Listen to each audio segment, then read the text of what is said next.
চুলায় এরকম মজাদার পারফেক্ট কাপকেক তৈরি করে কিন্তু আপনিও কোটি কোটি টাকা ইনকাম করতে পারবেন। এই কেকটা বানানো খুবই সহজ এবং খেতে ভীষণ মজার হয় ও পারফেক্ট হয়। চলুন রেসিপিটি দেখে নেওয়া যাক। প্রথমে আমি এখানে নিয়েছি রুম টেম্পারেচারে থাকা 2টি ডিম। এর মধ্যে দিয়ে দিচ্ছি হাফ কাপ চিনি। চিনিটাকে আমি ভালো করে ডিমের সাথে মিশিয়ে নিচ্ছি। আমি কোনো ধরনের ইলেকট্রিক বিটার কিন্তু এখানে ব্যবহার করিনি, জাস্ট হ্যান্ড উইক্স দিয়ে মিশিয়ে নিলাম। এখন দিয়ে দিলাম এসেন্স।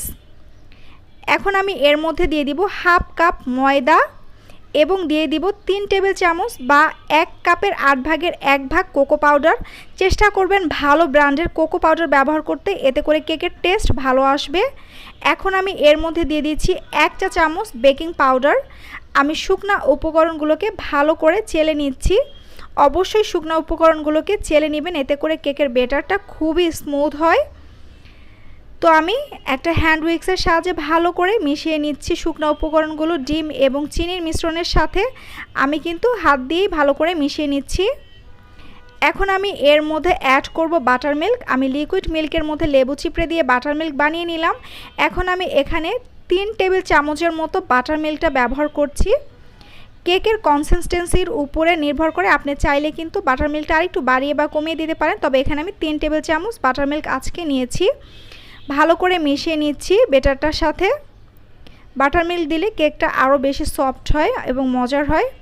এখন আমি এখানে দিয়ে দিলাম 2 টেবিল চামচ সয়াবিন তেল। আপনারা চাইলে মেল্টেড বাটারও দিতে পারেন।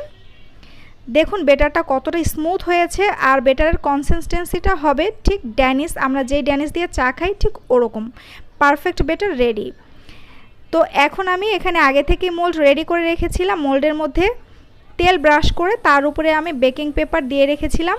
এখন আমি যে চকলেট কেকের ব্যাটারটা বানিয়ে রেখেছিলাম সেটা এটার মধ্যে দিয়ে দিয়েছি, এবং কেকটা যেহেতু ফুলে উঠবে বেক করার পরে, এই জন্য আমি পুরোপুরি ভরে দিচ্ছি না, জাস্ট হাফ কাপ করে দিচ্ছি। দেখবেন পরে ভরে যাবে। আর আমি একটু ট্যাপ ট্যাপ করে দিলাম। এখন আমি চুলায় বসিয়ে দিলাম বেক হওয়ার জন্য।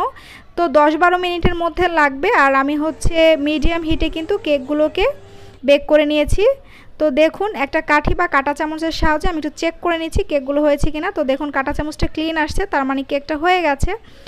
তো একদম পারফেক্ট কেক আমার কিন্তু রেডি। অবশ্যই এটা বাসা ট্রাই করে আমাকে কমেন্টস করে জানাবেন আপনাদের কেকটা কেমন হয়েছে, আর অবশ্যই শেয়ার করে রাখবেন। কেকটা এই পর্যায়ে গরম ছিল, আমার ধরতে একটু কষ্ট হচ্ছিল, তারপরে আমি আপনাদেরকে ভেঙে দেখাচ্ছি। আর এই কেকটা কিন্তু চুপসে যাওয়ার কোনো ভয় নেই। দেখেন কতটা স্পঞ্জি, সফট এবং কতটা পারফেক্ট হয়েছে, এবং এটা খেতেও কত যে মজার, এটা অবশ্যই আপনারা বাসায় বানিয়ে খেলে বুঝতে পারবেন। অবশ্যই আমি বলবো ভিডিওটি শেয়ার করে অন্যকে দেখার সুযোগ করে দিবেন, এবং আমাকেও কমেন্টস করে জানাবেন আমার আজকের এই রেসিপিটি আপনাদের কাছে কেমন লাগলো। অসংখ্য ধন্যবাদ। পেজটি ফলো করে রাখবেন।